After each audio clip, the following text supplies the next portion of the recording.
बोले कामदेव को भी लज्जित कर दिया, तो यह तो काम पर विजय प्राप्त करने की लीला है। और वैसे बोले यहाँ ये गोपियां ब्रह्मा की 6 महीने की रात्रि एक ही तय शरद पूर्णिमा के दिन की रात्रि, तो तुम ही बताइए क्या 6 महीने तक ये गोपियां अपने पतियों से दूर रही? बोले यहाँ किसी की यहाँ गोपी और उनकी बात नहीं है, या जीव और ईश्वर दोनों का मिलन है। जीव और ईश्वर दोनों का मिलन है। इसलिए बोले जीव में और ईश्वर में अंतर क्या है? अब आपने देखा होगा, आप कहोगे कि अंतर क्या है। तो मान लीजिए आप गंगा जी में स्नान करने के लिए गए, और गंगा जी में आपने स्नान करने के बाद में एक पात्र में गंगा जल ले लिया। अब आप उसे बाहर रख करके वस्त्र पहनने लग गए। इतने में कोई सुअर आया और उसमें मुंह डाल दिया। अब आप क्या करोगे? बोले ये गंगा जल तो झूठा हो गया, खराब हो गया, उसको तुरंत फेंक दोगे।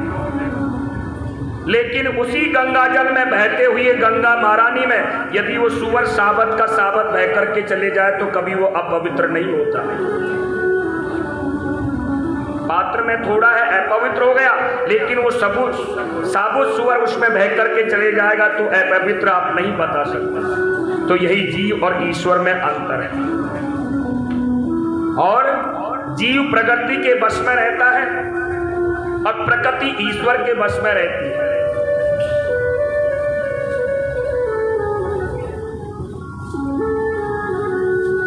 इधर नारद जी के मन में विचार आया कि मेरे गोविंद तो यहाँ वृंदावन में लीला करने में व्यस्त हैं, लेकिन यह दुष्ट दुराचारी कंस को मारने में इतना समय क्यों लगा रहे हैं।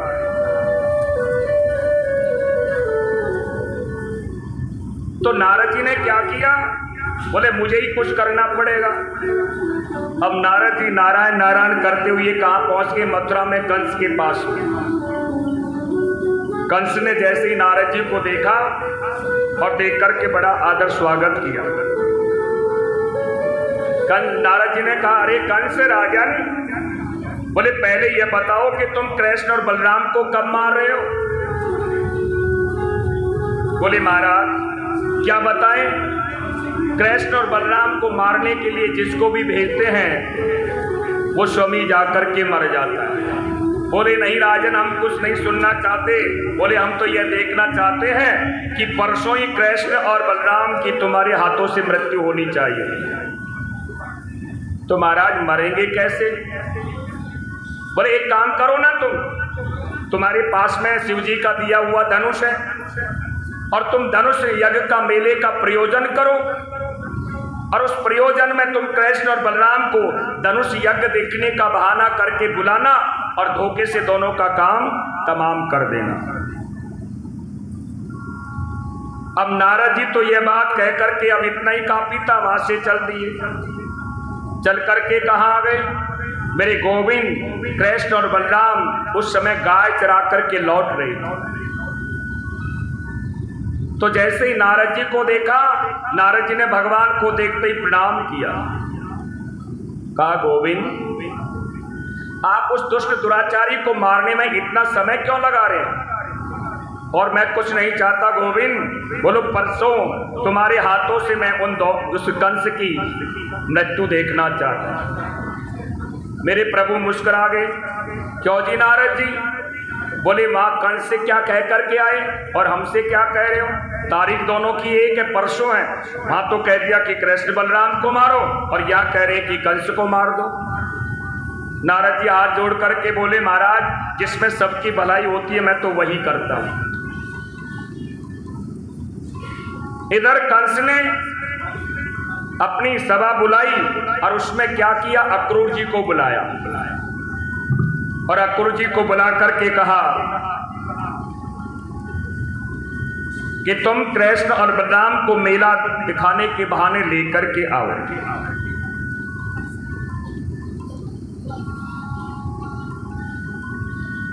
गच्छतं नन्दव्रजं तत्रं सुतावन आनकदुन्दमे आसतं ताभिनैवं रथेनायम् आचरेत्।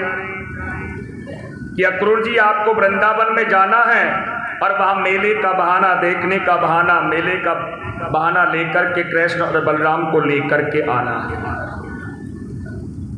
अक्रूर जी के मन में विचार आया, यह दुष्ट दुराचारी कि मन में आज कृष्ण और बलराम के प्रति यह भावना कैसे जागृत हुई, ये क्या करना चाहता है, कहीं उनको मारने का षड्यंत्र तो नहीं है। तो एक बार अक्रूर जी ने मना कर दिया।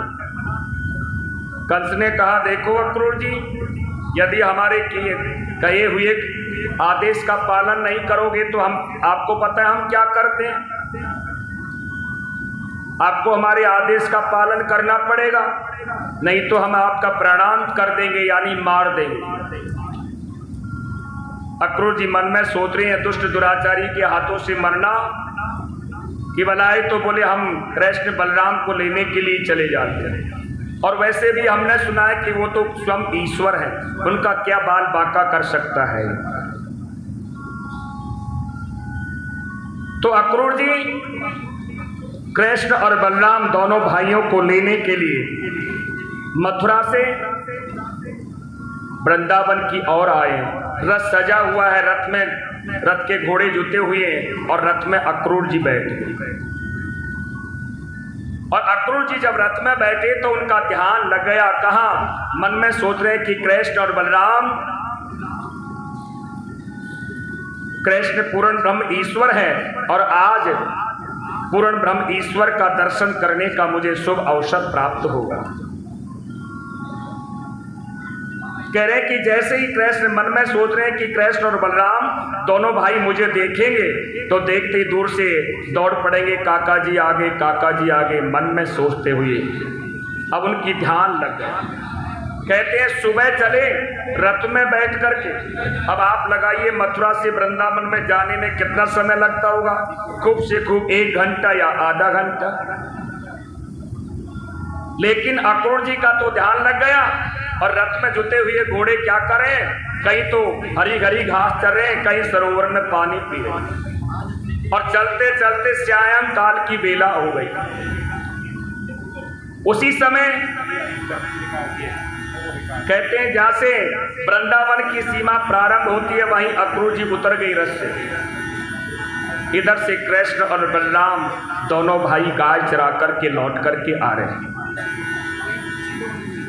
और जैसे ही अक्रूर जी को देखा, अक्रूर जी को देख करके कृष्ण और बलराम दोनों भाई दौड़ पड़े, काका जी आगे, काका जी आगे, काका जी आगे। अक्रूर जी के मन में खुशी का कोई ठिकाना नहीं। अक्रूर जी ने दोनों भाइयों को अपने हृदय से लगा लिया। अब कृष्ण और बलराम दोनों भाई मेरे गोविंद कह रहे हैं अक्रूर जी से कि अक्रूर जी, काका जी, हमको सब पता है कि आप किस लिए आए हैं, और यह भी हमको पता है कि कंस ने हमको किस लिए बुलाए हैं। लेकिन काका जी, तुम इन ब्रजवासियों से, इन गोपियों से, किशोरी राधा से, मैया यशोदा से, इनसे तुम यो मत कहना कि कंस ने इनको मारने के लिए बुलाया है, नहीं तो ये जीते जी हमको मथुरा नहीं जाने देंगे। अक्रूर जी ने कहा ठीक है गोविंद। अब जैसे ही दोनों भाइयों के साथ में अक्रूर जी ने महल में प्रवेश किया, नंद बाबा ने इनका बड़ा आदर स्वागत किया। नंद बाबा ने पूछा अक्रूर जी कहाँ से आना हुआ, कहाँ से चले आ रहे हैं। अक्रूर जी ने कहा यहीं गए थे भ्रमण करने के लिए, और हमने सोचा कि कल धनुष यज्ञ का मेला है मथुरा में, अब चल तो रही है, इस रास्ते में बीच में ये वृंदावन पड़ गया, तो हमने सोचा कि कृष्ण और बलराम दोनों भाइयों को मेला दिखा करके लेकर दिखाने के लिए ले चलते हैं। अब जैसे ही कृष्ण और बलराम का नाम लिया, मेला दिखाने के लिए ले चलते हैं, मैया यशोदा तुरंत बोल पड़ी, अरे अक्रूर जी तुम चाहो तो मेरे प्राणों को ले जा सकते हो, लेकिन कृष्ण और बलराम को ले जाने के लिए मत करो।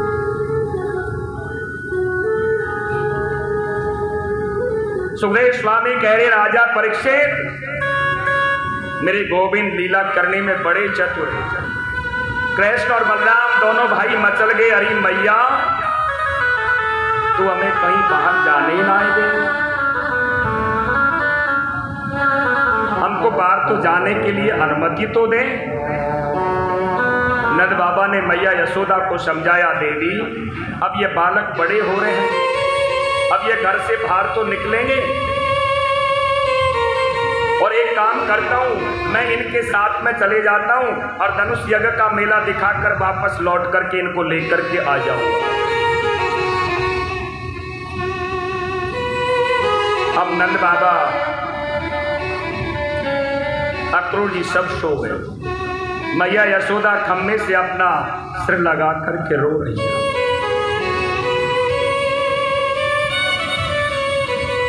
मेरे गोविंद की जैसे ही नींद खुली, मैया की अंत में आकर के लिपट गई। मैया तो क्यों रो रही है? मैया यशोदा कह रही, अरे कन्हैया कल तो मुझे छोड़ करके चला जाएगा।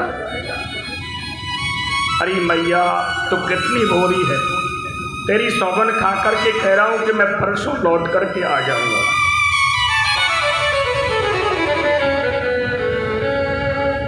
सुबह प्रातः काल हुआ, 4 बजे ब्रह्म मुहूर्त में जैसे ही नंद जी के महल के द्वार खुले तो वहां वृंदावन में हल्ला मच गया कि कोई अक्रूर नाम का व्यक्ति आया है और कृष्ण बलराम को लेने के लिए आया। जितनी भी हजारों गोपियां आकर के नंद बाबा के द्वार पर आकर के खड़ी, जैसे द्वार खोला देखा अक्रूर जी रथ को सजा रहे। गोपियां विधाता को खोज रही हैं, कह रही, अरे विधाता, अहो विधातम क्वचिदम दया संजोष में क्रम प्रणित देहिना तथा कृथार्थम विनक्ष पार्थकम विकृतम ते भिरकम चेष्टिता तथा। अरे विधाता, तू ही कूर बनकर के, अक्रूर बनकर के तू ही आया है। अरे तू कितना निर्दयी है। अरे पहले तो किसी से प्रेम कराता है और प्रेम होने से पहले ही भिक्षो करा देता है। ये तेरी आदत बिल्कुल अच्छी नहीं।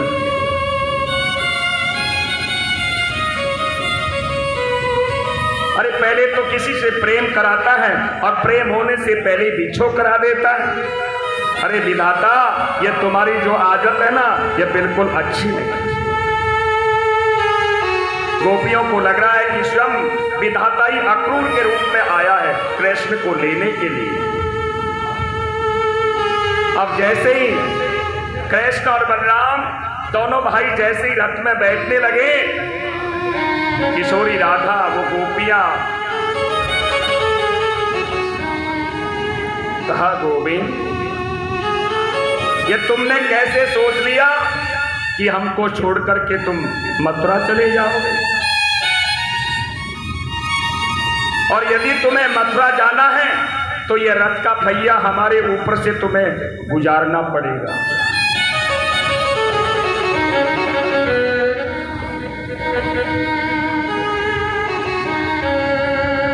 मेरे गोविंद रथ से उतर करके इन गोपियों से कह रहे, गोपियों मैं तुम्हारे ऋण से कभी पूर्ण नहीं हो सकता, लेकिन मैं क्या करूं? किशोरी राधा से कह रहे, देवी तुम तो सब जानती हो, यदि मैं मथुरा नहीं गया तो मेरी आगे की लीला कैसे होगी? गोपियों के हाथ जोड़ रहे मेरे गोविंद। कृष्ण और बलराम दोनों भाई जैसे ही रथ में बैठ करके चलने लगे, कहते हैं इनके मित्र और नंद बाबा तो पहले ही चले गए। जैसे ही चलने लगे, ये गोपियां देख रही हैं। इतने में सुखदेव स्वामी ने कहा, राजा परीक्षित, कृष्ण बलराम दोनों भाइयों को बैठा करके अक्रूर जी ने थोड़ा सा रथ हाका। इतने में मैया यशोदा महल से दौड़ती पड़ती चली हुई आ रही। कृष्ण बलराम दोनों भाइयों ने मैया यशोदा को देखा, तुरंत रथ से कूद गए और जाकर के मैया के अंग से लिपट गए। मैया यशोदा कह रही, अरे कन्हैया, मैं तुझे रोकने वाली कौन हूं? अरे मुझे तो आज पता चला है कि तू मेरा पुत्र नहीं है, तो देवकी वसुदेव का पुत्र है। मैं तुझे कैसे रोक सकती हूँ? तू क्या सोचेगा वहां जाकर के कि मैया यशोदा ने एक माखन की मट्टी के बदले हमें ऊखल से बांध दिया। मेरे गोविंद कह रहे, चकिया भर करके रो रहे, और मैया, मैं सारे संसार को भूल सकता हूँ, लेकिन मैं तुम्हें नहीं भूल सकता।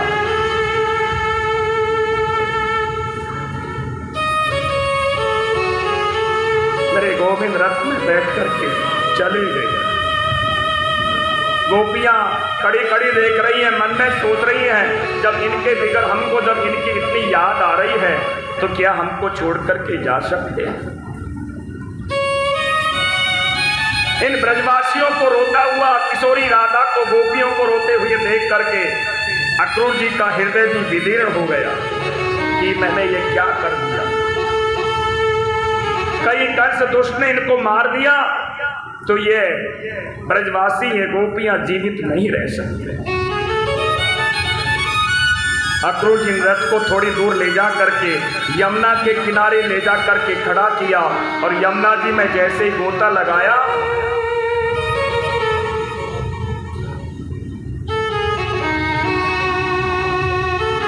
तो वही जो रथ में बैठे हैं मेरे गोविंद, वही झांकी अक्रूर जी को यमुना की जल के अंदर दिखाई दे रही। फिर ऊपर देखा तो वही गोविंद बैठे। अक्रूर जी के मन में जो दुख था वो दूर हो गया। मन में सोचा, ये पूर्ण ब्रह्म ईश्वर है, इनका बाल बांका नहीं कर सकता, कंस इनका बाल भी बांका नहीं कर सकता। रथ चले गया। अब ये गोपियां, किशोरी राधा जी रोती हुई मेरे गोविंद को याद कर रही हैं।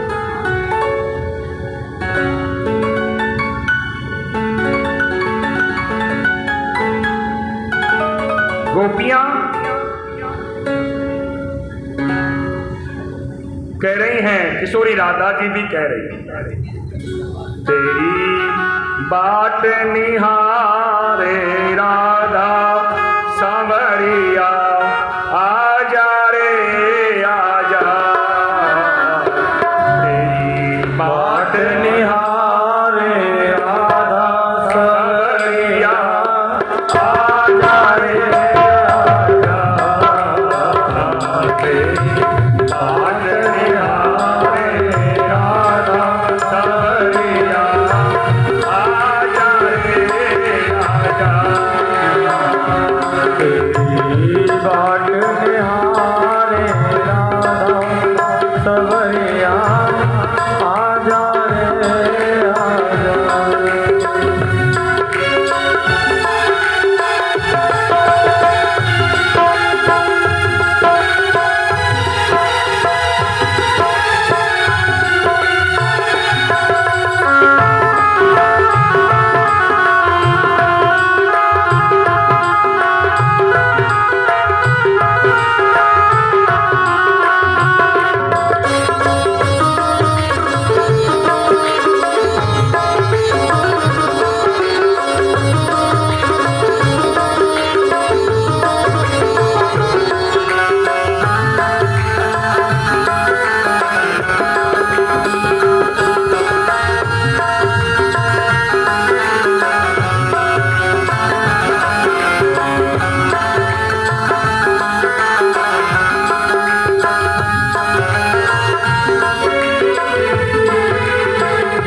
यमुना बाग में जाकर के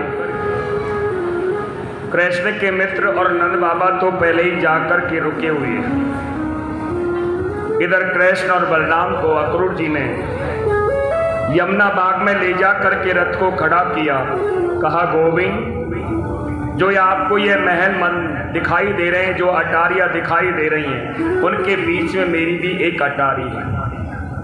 तो आप चलिए, आज रात्रि का विश्राम मेरे यहीं करिए। मेरे प्रभु ने मना कर दिया, नहीं अक्रूर जी, कभी फिर दोबारा आने का प्रयास करें। इधर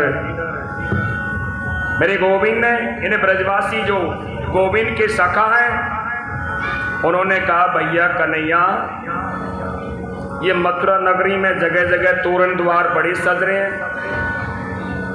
बड़ा आदर स्वागत हो रहा है, तो भैया मथुरा नगरी कितनी सुंदर है, ये तो देखनी चाहिए। तो भगवान ने नंद बाबा से कहा, बाल कृष्ण प्रभु ने, मेरे गोविंद ने कहा, बाबा आपकी इजाजत हो तो क्या हम मथुरा नगरी देख आए? बाबा ने कहा, देख कन्हैया, वैसे भी तू गैले चलते हो रॉड ले लेता है, और यहाँ भैया किसी से कुछ कह दे यह कंस की नगरी है तो कहीं लड़ाई हो जाएगी। मेरे प्रभु ने कहा, गोविंद ने, कि बाबा हम किसी से कुछ नहीं कहेंगे। इस समय मेरे गोविंद की उम्र है 11 वर्ष और 55 दिन के। अब मेरे प्रभु और साथ में ही सखा है मथुरा नगरी में भ्रमण करने के लिए चल पड़े। लेकिन मथुरा नगरी में कंस ने ढिंडोरा पिटा करके सब जगह खबर फैलाई हुई है कि कृष्ण और बलराम का कोई स्वागत नहीं करेगा। मथुरावास नगरियों ने, लोगों ने सोचा, मथुरावासियों ने सोचा कि कृष्ण पूर्ण ब्रह्म ईश्वर है और ईश्वर का स्वागत तो हमें करना चाहिए। अरे कंस कौन होता है रोकने वाला? तो जिस गली से होकर के मेरे गोविंद अपने सखाओं के साथ में निकलते हैं तो फूलों की बारिश होती है। अब कृष्ण के मित्र हैं, उनको बड़ी शर्म लग रही, मन में सोच रहे हैं, जब नगरी में प्रवेश किया, जब इतना स्वागत हो रहा है, तो मामा कंस के यहाँ तो गए तो बोले घी बूरे की थाली लग करके आ जाएगी। उनको क्या पता कि कंस ने मारने के लिए बुलाया, उनका तो भोलापन है।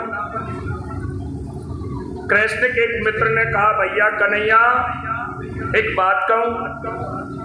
मेरे गोविंद ने कहा, कहो मित्र, क्या बात है? बोले, कन्हैया हमको बड़ी शर्म लग रही। क्यों? आपको पता है मेरे गोविंद के जितने भी सखा हैं करीबन करीब सब नितांत गरीब हैं। कहते हैं कि वृंदावन में जब तक मेरे प्रभु रहे अपने पैरों में कभी खड़ाऊ नहीं थे, नंगे पैर रहे, क्योंकि मेरे सखा ये न सोचे कि ये गरीब, ये राजा का बेटा है और हम गरीब।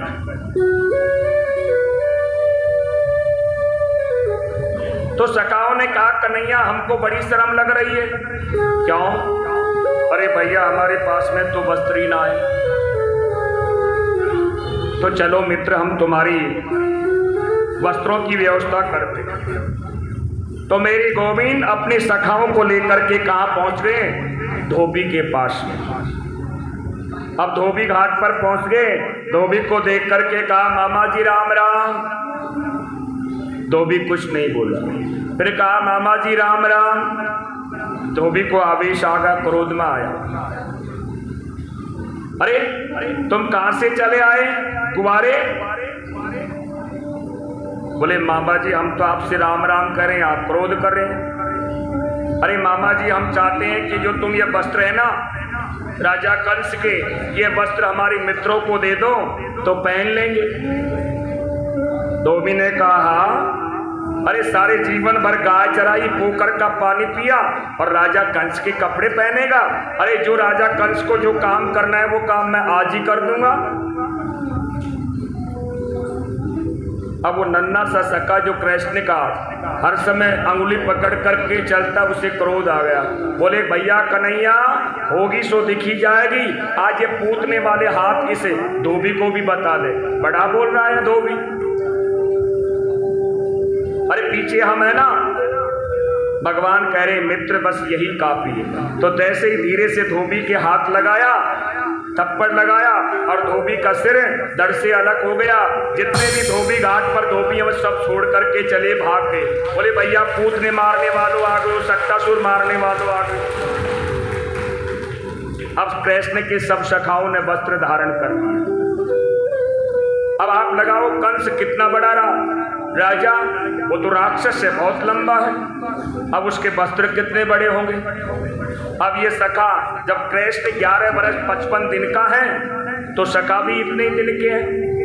अब इन्होंने कपड़े तो पहन लिए राजा कंस के, लेकिन हाथों की बाजुओं से ही रास्ता साफ होता चल रहा है। मित्रों ने कहा अरे कन्हैया, अरे भैया अब तो और गड़बड़ हो गई। क्या हुआ? बोले भैया हम तो ऐसे लग रहे जैसे कोई खेत में खड़ा हुआ भिजगा हो। तो मेरे प्रभु इनको एक दर्जी के पास में लेकर के पहुंचे और दर्जी से जाकर के मेरे गोविंद कह रहे हैं तस्तम वाचकम प्रियस्तम वेशम कल्पयन्तः विचित्र वर्णम स्वलंकृतम रपे अनुरूपतः। दर्जी से कहा कि मेरे मित्रों के अनुरूप ये वस्त्रों को बना दीजिए। वो दर्जी भगवान श्री कृष्ण का भक्त था। दर्जी ने तुरंत वो वस्त्रों को कृष्ण के मित्रों के अनुरूप बना दिया। अब सबने वस्त्र पहन दिए। अब वस्त्र पहन करके आगे बढ़े। फिर कहा भैया कन्हैया वस्त्र तो ठीक हो गए, तो मित्रों अब क्या करें? बोले भैया हम सोच रहे हैं, क्योंकि आपको पता है ब्रजवासियों को चंदन लगाने का बड़ा शौक है। बोले भैया हम सोच रहे थे वस्त्र तो पहन लिए, अब थोड़ा चंदन और लग जाता तो मेरे प्रभु अब आगे बढ़े। तो एक सैरंद्रनी नाम की दासी है, कुरूपा है। वो क्या करती है, कंस को हाथों से घिसती है चंदन, और वो राजा कंस को उसका घिसा हुआ चंदन बहुत प्रिय है।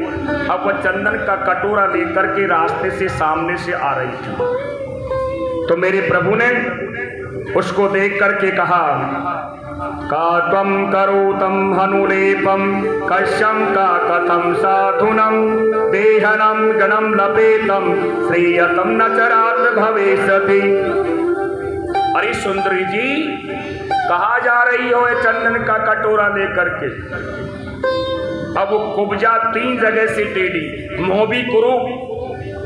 अब आप लगाओ जो संसार के लोग जिसको देखना भी पसंद नहीं करते, वो बात करना तो बहुत दूर है, और यदि उससे कोई सुंदरी जी कह दे तो उसके हृदय के अंदर तो रसगुल्ले फूटेंगे। वो तुरंत रुक गई। क्या कहा आपने? अरे सुंदरी जी हम कह रही थी ये चंदन का कटोरा कहाँ लेकर के जा रही हो? कहा महाराज ये चंदन का कटोरा मेरे घिसे हुआ जो चंदन है ना, वो राजा कंस को बहुत प्रिय है, इसलिए मैं उनके चंदन का लेपन करने के लिए जा रही हूँ। लेकिन गोविंद आपको देखने के बाद में मेरा मन ऐसा कर रहा है कि आज कंस की बजाय मैं तुम्हारे ये चंदन को लगा देता। गोविंद ने कहा यही तो हम चाहते हैं। तो समस्त मित्रों के चंदन लगा दिया, और मेरे गोविंद के जैसे ही चंदन लगाया, मेरे गोविंद मन में सोच रहे हैं कि यह भी तो एक नारी है और इसको भी तो समाज में जीने का अधिकार मिलना चाहिए। तो मेरे प्रभु के पास में जैसे ही चंदन लगाने के लिए आई, तो मेरे प्रभु ने क्या किया, 2 अंगुली थोड़ी से लगाई और धीरे से झटका लगाया, वो परम सुंदर नारी बन गई।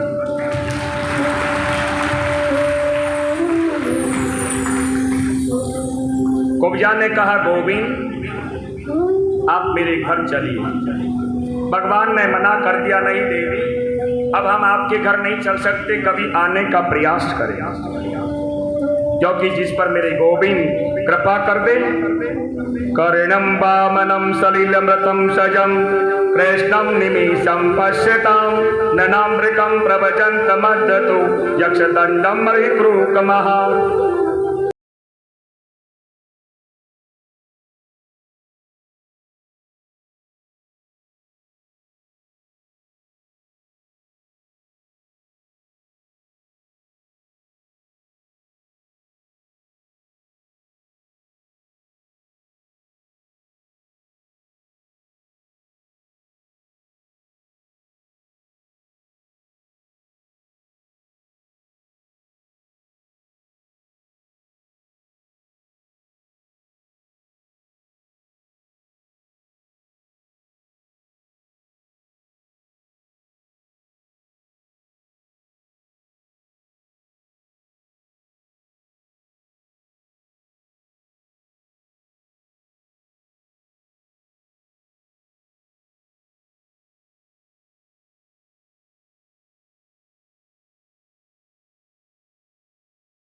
नाम निर्वणम नरवरम स्त्रीणाम स्मरम मूर्तिमान गोपानां स्वजनम सताम तिक्षम भूजम सखात स्वपित्रम शिशो मृत्यु भोजपतिर्विराडितम विदुषम तत्तम परम योगिनां प्रश्नम परम देवता विंदितम रंगम कथ साग्रजम। बोले कृष्ण एक है। मल्लानाम जो बोले पहलवान हैं उनको मेरे प्रभु पहलवान दिखाई दे रहे हैं। माताओं को पुत्रों के रूप में दिखाई दे रहे, योगीश्वरों को योगेश्वर के रूप में दिखाई दे रहे, भक्तों को भगवान के रूप में दिखाई दे रहे, राजकुमारों को राजकुमारों के रूप में दिखाई दे रहे। कहते हैं ना, जाकी रही भावना जैसी, जाकी रही भावना जैसी, जाकी रही भावना जैसी, प्रभु मूर्ति दे प्रभु मूर्ति दे। बोले जिसकी जैसी भावना है उसको उसी रूप में दिखाई दे। इतना में चारुण और मुष्टिक ने कहा, अरे आओ बलराम, आओ कृष्ण, हमारे साथ में युद्ध करो। भगवान कह रहे, मामा जी हमसे तो लड़ना झगड़ना आता ही नहीं, युद्ध करना। बोले रहने दो कृष्ण बलराम, अरे हमने एक से एक बढ़कर के योद्धा भेजे तुम्हारे पास में तुम्हें मारने के लिए, और क्या वो स्वयं मर गए? बोले मामा जी हम तुम्हारी सौगंध खा करके कहें सब मरे मराए गए, हमने तो केवल यमुना जी में प्रावित करे। इतने में दौड़ करके मेरे गोविंद का हाथ चारुण ने पकड़ लिया। और आपको पता है सुखदेव स्वामी कह रहे, राजा परीक्षित यह चारुण कितना बड़ा अद्वितीय वीर है। बोले इतना बड़ा वीर है कि 50,000 सैनिकों से अकेला युद्ध कर सकता है, इतना बड़ा वीर है। और जैसे ही कृष्ण को हाथ पकड़ लिया चारुण ने, और मुष्टिक ने बलराम जी का हाथ पकड़ लिया, आओ हमसे युद्ध करो। अब मेरे प्रभु का युद्ध प्रारंभ हुआ। मेरे गोविंद ने क्या किया, चारुण का पैर पकड़ा और 3 बार ऐसे घुमाया और धड़ाम से पृथ्वी पर मारा, और चारुण का काम तमाम कर दिया। इधर बलराम जी ने देखा कि कृष्ण ने चारुण का काम तमाम कर दिया। बलराम जी ने अपनी मुट्ठी बनाई और जोर से मुट्ठी का प्रहार किया, और मुष्टिक पूर्वमन करता हुआ उसका भी प्राणांत हो गया। अब जितने भी पहलवान हैं किसी को धक्का दे देते हैं तो भी काम तमाम। एक योद्धा तो हाथ जोड़ करके खड़ा हो गया, गोविंद मैं तुम्हारा भक्त हूं, लेकिन पेट के खातिर इस कंस की नौकरी करता हूं। मेरे प्रभु ने कहा ठीक है जाओ, हमने तुम्हें माफ किया। अब मेरे प्रभु ने क्या किया, बोले कंस का सिंहासन कई सीढ़ियों के ऊपर है, पहुंचने के लिए कई सीढ़ियों को चढ़ना पड़े। तो मेरे प्रभु ने छलांग लगाई और जाकर के कंस के पास में खड़े हो गए। बोले मामा जी राम राम। मेरे प्रभु ने कंस के केस पकड़े और नीचे घसीटते हुए लेकर के आ रहे। कंस कह रहा, अरे कन्हैया ये क्या कर रहे हो? अरे हम तुम्हारे मामा लगते हैं, और जो तुम हमारे केस पकड़ रहे हो ना, हमारे केसों में बड़े, हमारे सिर में बड़ा दर्द हो रहा है। मेरे गोविंद ने कहा मामा जी कम से कम आपको पता तो चला कि सिर के केस पकड़कर घसीटने के बाद में कितना दर्द होता है। क्योंकि किसी पराये के यदि दुख होता है तो हम लोग क्या सोचते हैं, अरे ये नाटक रच रहा होगा। लेकिन जाके पगनाई फटी बीमाई, जाके पगनाई फटी बीमाई, जाके पगनाई फटी बीमाई, जाके पगनाई फटी बीमाई।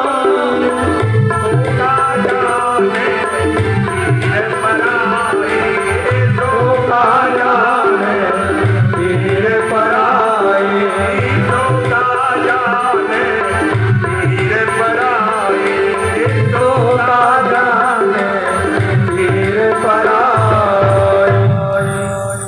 दीवाई पटने पर पैर में कितना दर्द होता है। दूसरा सोचेगा अरे दीवाई से इतना दर्द थोड़ी होता है, लेकिन जब अपने पैर में पड़ती है जब पता चलता है कि कितना दर्द होता है। तो मेरे गोविंद भी यही कह रहे। मेरे गोविंद ने कहा मामा कंस, अब हम तुम्हें मारेंगे, एक बार हमारी और दृष्टि करके देखो। कंस कह रहा अरे मैं तुम्हारा मामा लगता हूं। तो मेरे गोविंद ने आज कंस का भी काम तमाम कर दिया और कंस का उद्धार कर दिया, कंस को मार दिया। सुखदेव स्वामी कह रहे राजा परीक्षित, लाखों नर नारी हैं मथुरा में, लेकिन कोई भी व्यक्ति मथुरा का निवासी कभी कंस के सामने हंसा नहीं। और आज लाखों नर नारियों की हंसी को ला करके वापस प्रदान कर दिया। कंस को मार करके मेरे प्रभु देवकी वसुदेव जी जिस कारागृह में बंद हैं वहां पहुंच गए और जाकर के उनके चरणों में साष्टांग लेट करके प्रणाम कर रहे। कह रहे माता पिताओं से कि माँ मुझे थोड़ा आने में समय लग गया है, क्षमा करना। माता देवकी निहार रही है, क्योंकि जिस समय मेरे प्रभु मथुरा से गोकुल नगरी में गए थे उस समय मेरे प्रभु की 1 घंटे के थे, और जब लौट करके आए तो कृष्ण की उम्र है 11 वर्ष 55 दिन, और ऐसे लग रहे हैं जैसे कोई परम 16 वर्ष का परम युवा हो। माता देवकी निहार रही है मेरे प्रभु को। कहा मुझे आने में थोड़ी देरी हो गई। कहा कि कोई बात नहीं बेटा, तूने लाखों नर नारियों की हंसी को वापस ला करके प्रदान कर दी, सबसे बड़ी खुशी तो हमारी यही। नाना उग्रसेन को कारागृह से मुक्त किया और राजगद्दी पर बैठा दिया। इधर कृष्ण के मित्रों ने और नंद बाबा ने कहा अरे बेटा कन्हैया, हम परसों की कह करके आए थे, तुम्हारी मैया यशोदा याद करती होगी, अब चलते हैं, हमारे साथ में चलो। सुखदेव स्वामी कह रहे राजा परीक्षित, आज मेरे गोविंद ने 2 टुक मना कर दिया कि तुम जाइए, मैं आने का प्रयास करूं।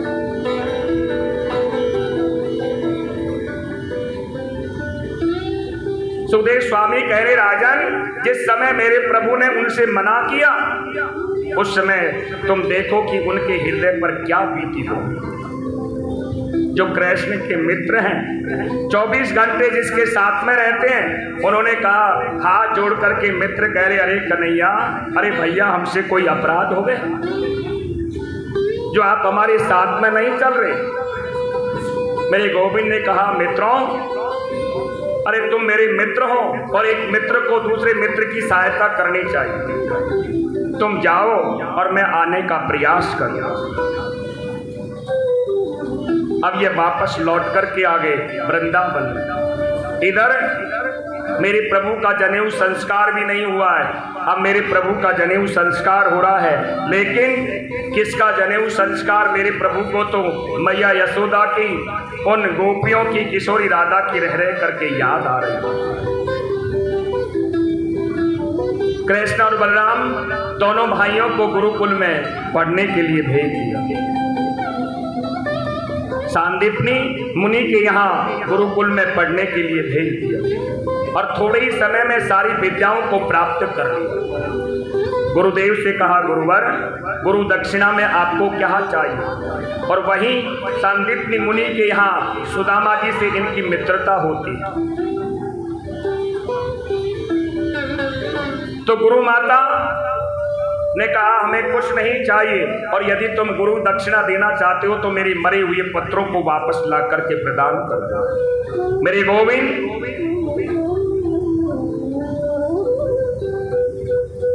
यमराज के यहाँ जाते हैं और ला करके वापस मरे हुए पुत्रों को ला करके प्रदान करते हैं, और लौट करके अब कहाँ आगे शिक्षा ग्रहण करके मथुरा में आ गए। अब अपने कक्ष में बैठे हैं और बैठे बैठे रुदन कर रहे हैं, नेत्रों से आंसू आ रहे हैं। आज माता देवकी अपने हाथों से भोजन बना करके, भोजन की थाली लगा करके और कृष्ण के कक्ष में प्रवेश किया। जैसे ही कृष्ण के कक्ष में प्रवेश किया, मेरा गोविंद रो रहा है, नेत्रों से आंसुओं की धारा जा रहा है। माता देवकी घबरा गई।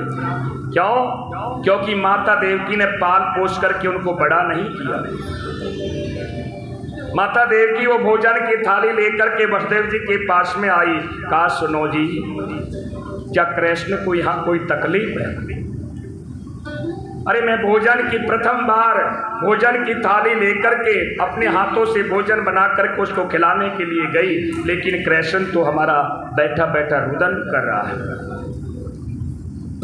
नंद बाबा वसुदेव जी कह रहे, देवी हमने भी पाल पोष करके बड़ा किया नहीं और हम इसके स्वभाव को क्या जाने, पता नहीं कृष्ण को क्या तकलीफ है। इतने में ही यदुवंशियों का मंत्री, गुरु बृहस्पति का शिष्य और ज्ञानियों में अग्रणी है उद्धव जी आ गए। उद्धव जी को देखते ही देवकी वसुदेव ने कहा, अरे बेटा उद्धव, तुम आ गए, जाओ और जाकर के कृष्ण से पूछो कि उनको यहाँ क्या तकलीफ है जो आप रो रहे। उद्धव जी ने कहा देवकी वसुदेव से कि महाराज आप चिंता मत करिए, मैं अभी जाकर के गोविंद से बात करता हूं। अब जैसे ही उद्धव जी ने कक्ष में प्रवेश किया और उद्धव जी को देख करके मेरे प्रभु हिचकिया भर करके रोना प्रारंभ कर दिया। उद्धव जी कह रहे, गोविंद क्या आपको कोई तकलीफ है? मेरे प्रभु ने अंग से लिपट करके रो रहे हैं। अरे उद्धव, मुझे कोई तकलीफ नहीं, लेकिन एक बात बताइए उद्धव, जब मुझे मैया यशोदा की, मेरे मित्रों की, किशोरी राधा की, उन गोपियों की याद आ रही है, तो क्या वो मेरी भी याद करते होंगे? अब उद्धव जी है निर्गुणी। उद्धव जी को हंसी आ गई। अरे आज पूर्ण ब्रह्म ईश्वर को याद आ रही है। मेरे गोविंद ने मन में सोच रहे तो उद्धव जी को ज्ञान का अभिमान है। अरे जिसने पूर्ण ब्रह्म ईश्वर को गोकुल की गलियों में दौड़ा दिया, जो ब्रज में जिन्होंने लीला की पूर्ण ब्रह्म ईश्वर ने, और उनको, उन गोपियों को ये साधारण समझ रहे। तो उद्धव जी से मेरे प्रभु रोते रोते कह रहे, हे उद्धव, सरस किशोरी वयस की थोरी, रति रस घोरी, कीजे कृपा की को पीरा, कीजे कृपा की को, सरस किशोरी वयस की थोरी, रति रस घोरी, कीजे कृपा की को पीरा,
मेरे प्रभु उद्धव जी से कहा, उद्धव, जब मुझको इनकी इतनी याद आती है, मैया यशोदा की, किशोरी राधा की, इन गोपियों की, तो क्या उनको मेरी याद नहीं आती होगी? उद्धव ने कहा, गोविंद, आज पूर्ण ब्रह्म ईश्वर जीवों को याद कर रहा है, क्योंकि उद्धव जी को अपने निर्गुणी है, और निर्गुण का मतलब क्या है? निर्गुण सगुण को नहीं मानते। तो मेरे प्रभु ने सोचा कि उद्धव जी को ज्ञान का अभिमान है, और इनके ज्ञान की जो अभिमान है इसको दूर करना चाहिए, प्रेम का पुट लगना जरूर है। तो उद्धव जी से मेरे गोविंद ने कहा, अरे उद्धव, तुम मेरे मित्र हो, मेरा एक काम करिए, तुम वृंदावन में जाइए और जाकर के उन गोपियों को, मैया यशोदा को तुम समझाना कि मेरे लिए वो इतनी रोए नहीं। उद्धव जी ने कहा, गोविंद, मैं आपके कहे हुए को टाल नहीं सकता, लेकिन मैं 1 घंटे से ज्यादा वृंदावन में रुकूंगा नहीं। क्यों? क्योंकि वो ग्वाले क्या समझेंगे मेरी भाषा को? मैं जब वेद वेदांत में बखान करूंगा तो वो क्या समझेंगे?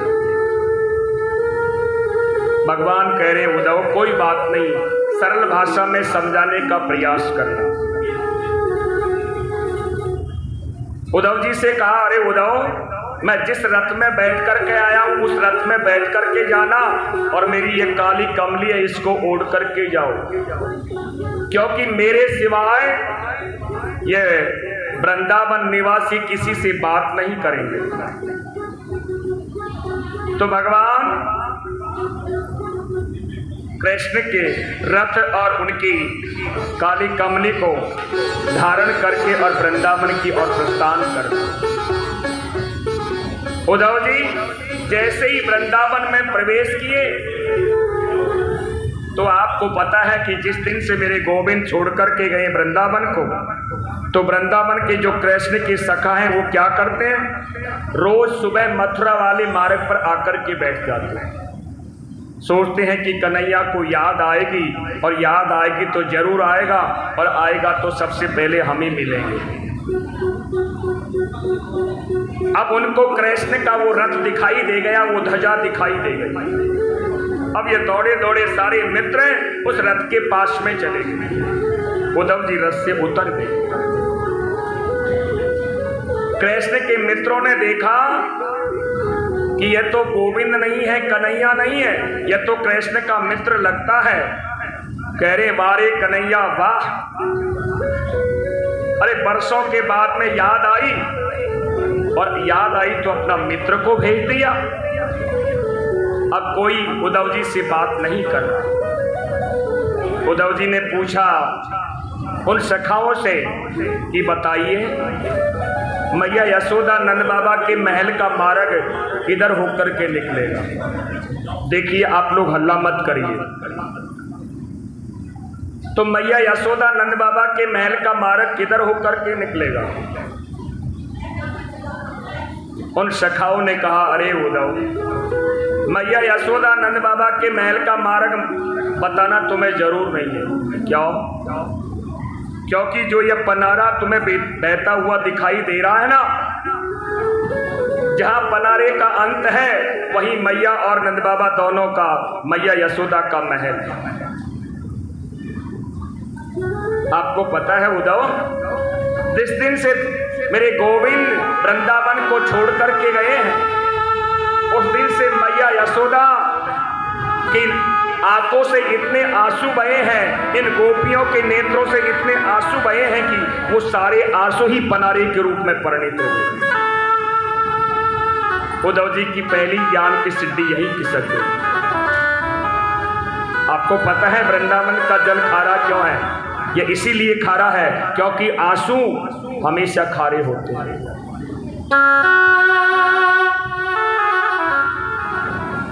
तो उद्धव जी उस पनारे के किनारे किनारे होते जैसे ही पहुंचे, वहां मैया यशोदा का महल आ गया और जैसे ही महल में प्रवेश करना चाहा, उस महल के कोने से, प्रत्येक कोने से आवाज आ रही है, जय श्री कृष्ण, जय श्री कृष्ण, जय श्री कृष्ण। उद्धव जी मन में सोच रहे हैं कि यह जड़ भी चेतन है, मेरे गोविंद की याद में मेरे गोविंद यहाँ रहा है और ये जड़ भी चेतन हो गया। आज इन पत्थरों से भी आवाज आ रही है, जय श्री कृष्ण। उद्धव जी की एक एक ज्ञान की सिद्धि गिरती खिसकती चली जा रही है। उद्धव जी ने जाकर के नंद बाबा से वार्तालाप किया और मैया यशोदा के पास में जब उद्धव जी पहुंचे थे तो कृष्ण के मित्रों ने पहले ही कह दिया था कि अरे उद्धव, जब तुम मैया यशोदा से मिलते हो ना तो मैया यशोदा से तुम जोर से बोलना, क्योंकि जिस दिन से कृष्ण वृंदावन को छोड़ करके गए हैं उस दिन से मैया की आंखों की ज्योति चली गई और सोने की श्रवण शक्ति भी चली गई। उद्धव जी ने जाकर के कहा, मैं उद्धव यदुवंशियों का मंत्री गुरु बृहस्पति का शिष्य, मैया आपके चरणों में प्रणाम करता हूं। मैया कुछ नहीं बोली, फिर जोर से कहा, मैया एकदम चमक गई। अरे तुम हल्ला क्यों मचा रहे हो? सुबह से मैंने जैसे तैसे करके मेरे कन्हैया को सुलाया है पलने में। अरे सुबह से कभी माखन मांगे, कभी चंदा मांगे, कभी बहू मांगे और तुम हल्ला मचा रहे हो, मेरे गोविंद जग जाएगा। उद्धव जी सोच रहे हैं कि कन्हैया को तो मैं मथुरा छोड़ करके आया हूं और ये मैया क्या कह रही है।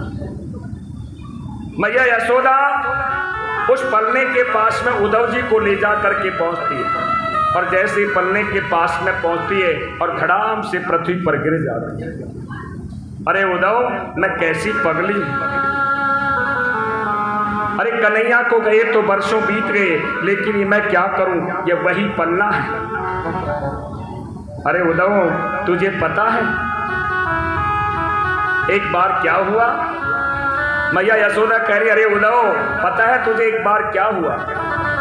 बाल कृष्ण प्रभु ने हाथ में रोटी ली हुई है और रोटी पर मैंने माखन रख दिया और मेरे प्रभु माखन रोटी खाते हुए आंगन में ठुमक ठुमक करके नाच रहे। इतने में एक कौवा आया और कौवे ने क्या किया, वो माखन रोटी दोनों छुड़ा करके ले गया और मेरा कन्हैया मचल गया। सूरदास जी की शब्दों में सुनिए, धूरी धरे अंग सोहत श्याम जोगी, कैसी बनी सिर चूनर चोटी। दूर धरे अंग सोहत श्याम जोगी, कैसी बनी सिर चूनर चोटी। खेलत खाते पीरे अंगना, खेलत खाते पीरे अंगना, बग पैगनी बाजत पीर कचोटी। या छवि को रस खाले बिलो खारी पिता में कदानी की कोटी। या छवि को रस खाले बिलो खारी देवारे कदानी की कोटी। सागर के भागे कहाँ कहिए, सागर के भागे कहाँ कहिए, हरी हाथ तो ले गयो माखन रोटी। सागर के भागे कहाँ कहिए, हरी हाथ तो ले गयो माखन रोटी। सागर के भागे कहाँ कहिए, हरी हाथ तो ले गयो माखन रोटी। तो अरे उद्धव, मेरे गोविंद मचल गई। इस अंगने में धूल भरी, अंगने में लोट पलोट हो गई और कहा, मैया मैं वही रोटी लेकर के आऊंगा, कौवे से युद्ध करूंगा। उद्धव जी ने हाथ जोड़ करके मैया यशोदा के चरणों में नहीं, चरणों की रज को प्रणाम कर रहे। सोच रहे हैं कि जो मैंने सोचा था वो नहीं। अरे जिसने पूर्ण ब्रह्म ईश्वर को अपना बालक बना करके अंगने में नचा दिया, ऐसे मैया के चरणों के प्रणाम करने में मैं काबिल नहीं, इसलिए चरणों की रज को प्रणाम कर रहे। कहा, मैया वो गोपियां किशोरी राधा मुझे कहाँ मिलेगी? इधर किशोरी राधा बीच में बैठी हैं और हजारों गोपियां उनको घेर करके बैठी। आपस में वार्तालाप कर रही। उद्धव जी ने सोचा जब मैया यशोदा के चरणों में प्रणाम करने के मैं काबिल नहीं हूं, तो मैं इनके चरणों में जाकर के कैसे प्रणाम कर सकता हूं। तो उद्धव जी एक वृक्ष की ओट में खड़े हो जाते हैं। अब ये गोपियां आपस में वार्तालाप कर रही हैं, इनकी बात को सुन रहे हैं। एक गोपी कह रही, किशोरी दादा, आज रात्रि में मुझे स्वप्न आया, और स्वप्न आया तो मेरे गोविंद ने, कन्हैया ने माखन चुरा करके जैसे ही भागने लगे तो मेरी ये निगोड़ी आंखें खुल गई। दूसरी ने कहा, किशोरी जी आज रात्रि में मुझे भी स्वप्न आया, लेकिन जैसे ही गोविंद ने वो मटकी मेरे सिर के ऊपर रखी, पनघट से मेरे सिर के ऊपर रखी जल की मटकी, और मैं लेकर के जैसे ही चलने लगी और मेरी ये निगोड़ी आंखें खुल गई।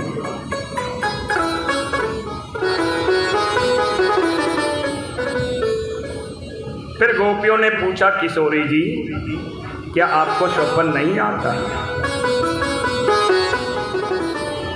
किशोरी जी हाथ जोड़ करके कह रही, गोपियों तुम कितनी बड़ी भाग्यवान हो कि तुम्हें कम से कम हमारे प्राण वल्लभ श्री कृष्ण स्वप्न में दिखाई तो देते हैं। लेकिन गोपियों मेरी मत पूछो, मेरी परिस्थिति बहुत खराब है। कैसी परिस्थिति? स्वप्नम पश्यतिं गांतम भ्लंतातम सकीनयोषिता अस्माकं तुम गते कांतम गता निद्रापि वैरिणी। अरे गोपियों, जिस दिन से मेरे प्राण वल्लभ श्री कृष्ण छोड़ करके गए हैं, उस दिन से ये निगोड़ी नींद भी छोड़ करके चली गई। अब तुम बताओ, जब मुझे नींद नहीं आएगी तो स्वप्न आएगा कैसे? ये सारी बातें उद्धव जी सुन रहे हैं, मन में सोच रहा, हे भगवान मेरे गोविंद को गए वर्षों हो गए और किशोरी राधा को नींद भी नहीं आई। इतने में एक मधुप आ जाता है, भौरा। मधुप के तव बंधो मास प्रसंगे श्रपज्ञान, मधुप के तव बंधो मास प्रसंगे श्रपज्ञान, कुशल ललित मालम कुसुम सतम त्रितनः। अरे भौरे, अब वो भौरा आकर के उन गोपियों के चारों ओर भौं भौं करके मंडराना प्रारंभ कर। भौरे से कहा, अरे भौरे, शायद तुम्हें हमारे प्राण वल्लभ श्री कृष्ण ने भेजा है, क्योंकि भौरा भी काला होता है। शायद तुम कृष्ण के मित्र तो नहीं हो। मधुप कितव बंधो मास प्रसंगी से पत्न्या। अरे भौरे, हमारे यहाँ मंडरा क्यों रहा है हमारे चरणों की ओर? यहाँ से दूर हो जाओ। हम सब जानती हैं तुम्हें कृष्ण ने भेजा है। अरे तुम्हारा मित्र कपटी है तो तुम भी कपटी हो, और इस जन्म के नहीं बोले जन्म जन्मांतर के कपटी हो। भौरे ने कहा, मेरे स्वामी को कपटी कहती हो? गोपियां कह रही, हाँ। अरे क्या बिगाड़ा था राजा हरिश्चंद्र ने, जो डोम के यहाँ पानी भरना पड़ा, डोम के यहाँ जाकर के पैरा देना पड़ा मरघट पे। क्या बिगाड़ा था राजा मोरध्वज ने, जो अपने बेटे को आरे से चीरना पड़ा था। क्या बिगाड़ा था राजा श्री ने, जो अपना मांस निकाल करके तराजू पर तोड़ना पड़ा था। अरे भौरे, जिसने प्रेम किया है उसी ने धोखा खाया है। वो इस जन्म का नहीं, जन्मांतर का कपटी है। एक गोपी कह रही, अरे सखियों तुम इससे क्यों कह रही हो? ये कृष्ण का मित्र है और इसने कहीं जाकर के कृष्ण को कह दिया तो? अब वो गोपियां हाथ जोड़ करके कह रही, अरे भौरे हम क्या करें, ये प्रेम होता ही ऐसा है। इतने में उद्धव जी आ गए। समय की थोड़ी कमी है इसलिए प्रसंग बहुत बढ़िया है। इतने में उद्धव जी आ गए और उद्धव जी ने हाथ जोड़ करके सबको प्रणाम कर। उद्धव जी कहते हैं, अरे गोपियों तुम क्यों रोती हो? अरे पूर्ण ब्रह्म ईश्वर के निर्गुण का बखान प्रारंभ कर दिया। जो तुम रो रही हो ना, एक काम करो, तुम्हारे मन को निर्गुण ब्रह्म में लगाओ, तुम कभी रोओगी नहीं। अब यूं कहा कि मन को निर्गुण ब्रह्म में लगाओ, तो इन गोपियों ने कहा, अरे उद्धव यही तो समस्या है। मनी तो हमारे वश में नहीं है, मनी तो हमारे पास में नहीं है। अरे उदो उदो मन ना रहे 10-20, उदो मन ना रहे 10-20, एक होत गयो श्याम संग, एक होत गयो श्याम संग, को आराधे ईस। उदो मन ना रहे 10-20। अरे उद्धव, एक मन था वो कृष्ण के चरणों में चला गया। अब तुम्हारे मन कोई 10-20 तो नहीं होते। अब तुम्हारे निर्गुण को मन लगा करके कहां से मन लेकर के आए लगाने के लिए? तुम तो सखा श्याम सुंदर के, तुम तो सखा श्याम सुंदर के, सकल योग के ईश। उद्धव मन न रहे 10-20। अरे तुम तो कृष्ण के मित्र हो, और क्या सोच रहे हो तुम कि हम कृष्ण के लिए रो रही हैं? अरे उद्धव, तुम बताओ, यहां से मथुरा से वृंदावन कितनी दूरी पर है?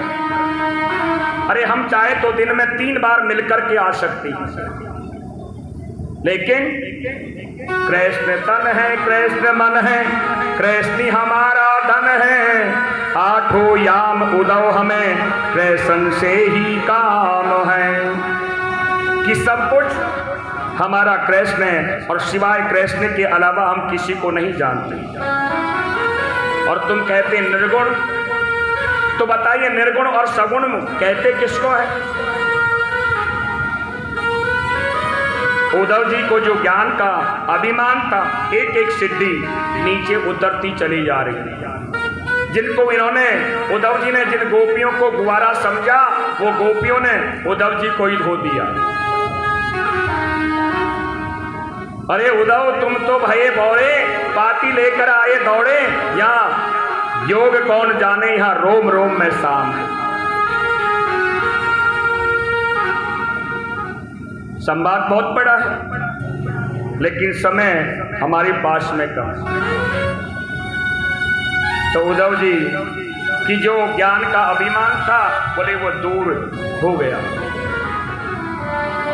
उद्धव सूदो है चलो, सुन गोपिन के बोल, ज्ञान बजाई डुंड भी, प्रेम बजायो ढोल। उद्धव जी उन गोपियों की चरणों की रज को प्रणाम कर रहे, कह रहे हैं गोपियों, मैं तुमको वचन देकर के जा रहा हूं कि कल का सूर्य अस्त्र बाद में होगा और कृष्ण तुमसे मिलने के लिए चला आएगा। अब बताओ, तुम्हें कुछ और कृष्ण से तो कुछ कहना नहीं? तो उद्धव से ये गोपियां कह रही, कह देना उद्धव इतनी सी बात हमारी, कह देना उद्धव इतनी सी बात हमारी, कह देना उद्धव इतनी सी बात हमारी, कह देना उद्धव इतनी सी बात हमारी, कह देना उद्धव इतनी सी बात हमारी, कह देना उद्धव इतनी सी बात हमारी।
बात हमारी।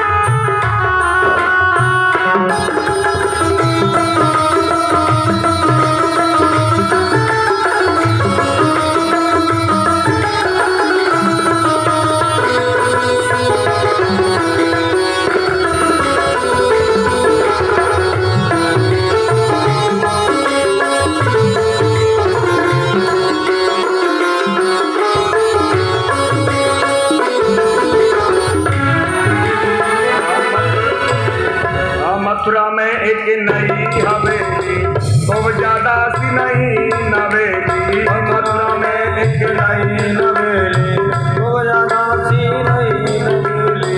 मथुरा में एक नई हवेली, खूब ज्यादा सी नई नवेली। मथुरा में नई नवेली, खूब ज्यादा सी नई नवेली। तेरी नारी बड़ी अलबेली, तेरी नारी बड़ी अलबेली, जो हम बही दुखारी करने जाऊं तो चली सी बात हमारी। कहने जाऊं तो इतनी सी बात हमारी। कहने जाऊं तो इतनी सी बात हमारी।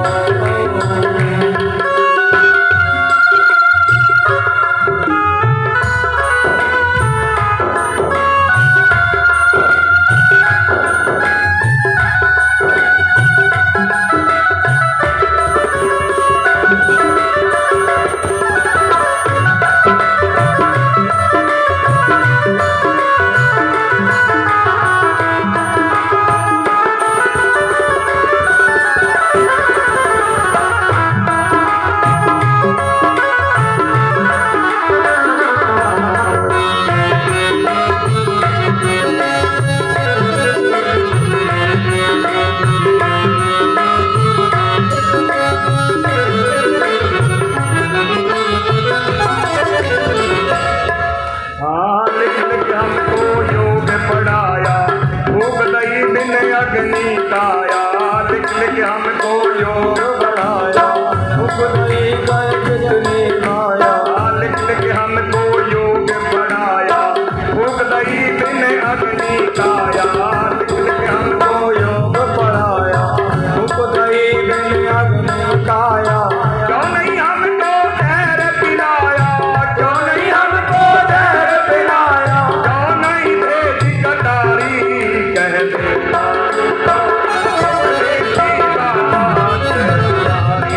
कहते जाऊं तो इतनी सी बात हमारी।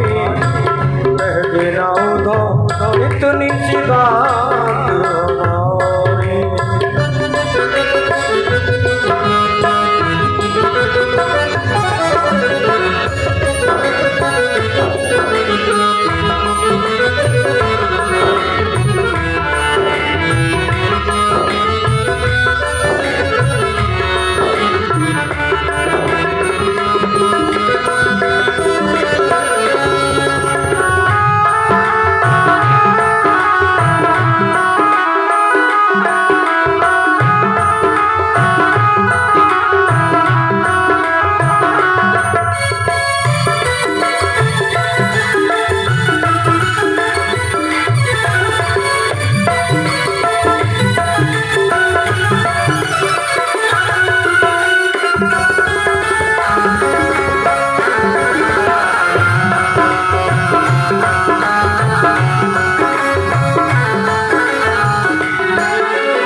अपना खोकर हम आएंगे अपना होकर, तन मन धन सब अपना खोकर। सुर श्याम अब रो रो कर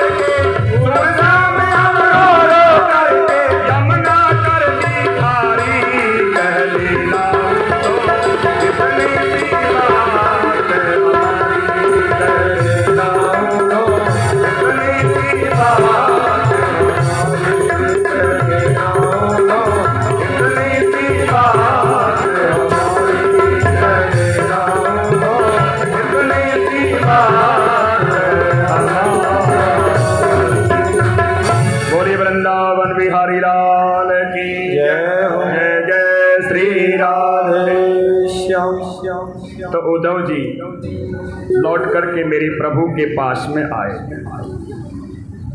मेरे गोविंद ने कहा, आ गए उद्धव जी? बोले बस प्रभु रहने दीजिए। अरे निष्ठुर तो मैंने बहुत देखे, लेकिन तुम्हारा जैसा निष्ठुर नहीं देखा। अरे मुझसे पूछो मैया यशोदा की, मुझसे पूछो किशोरी राधा की, उन गोपियों की, उन ब्रजवासियों की। अरे तुम परसों की कह करके आए थे, अभी तक नहीं गए। तुम्हारा जैसा कोई निष्ठुर नहीं हो सकता। मेरे गोविंद ने कहा, उद्धव यही तो मैं चाहता था। अरे तुम ज्ञानी तो थे, लेकिन तुम्हारे ऊपर प्रेम का पुट लगना जरूरी था। तो मेरे प्रभु ने कहा, अरे उद्धव अपने नेत्र बंद करो। जैसे ही नेत्र बंद किए, कहा उद्धव अपने नेत्र खोलो। तो जैसे ही नेत्र खोले तो बगल में किशोरी राधा खड़ी है और वो हजारों गोपियां चारों ओर खड़ी। उद्धव इनके बिगर मैं नहीं रह सकता और मेरे बिगर ये नहीं रह सकते।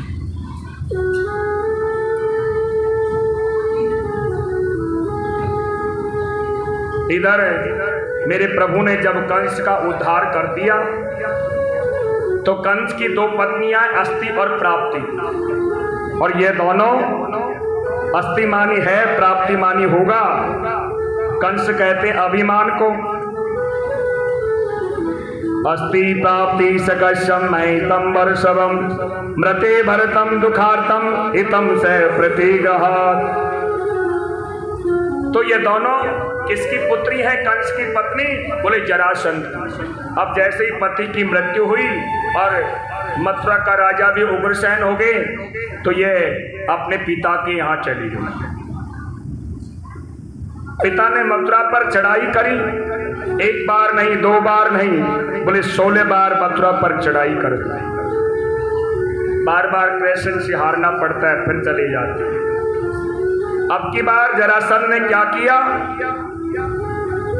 11,000 पंडितों को पूजा पर बैठा दिया और पंडितों से कह दिया, अगर अब की बार भी मैं हार गया कृष्ण से, तो मैं तुम लोगों को जीते जी सूली पर चढ़ा दूंगा, और जीत गया तो इतना धन दूंगा, इतना धन दूंगा कि तुम्हारी 7 पीढ़ियों से भी खत्म नहीं होगा। अब ये 11,000 पंडित बैठे बैठे जाप करें, हे गोविंद अब तुम ही हमारे प्राणों की रक्षा कर सकते हो। तो जरासंध ने जैसे ही चढ़ाई की, बलराम जी से मेरे गोविंद ने कहा, कन्हैया ने, बोले दाऊ भैया नाना जी फिर आ गए। बलराम जी ने कहा, रे कन्हैया क्यों घबराते हो? जिस प्रकार हमने 16 बार हरा लिया, अब 17 बार भी हरा देंगे।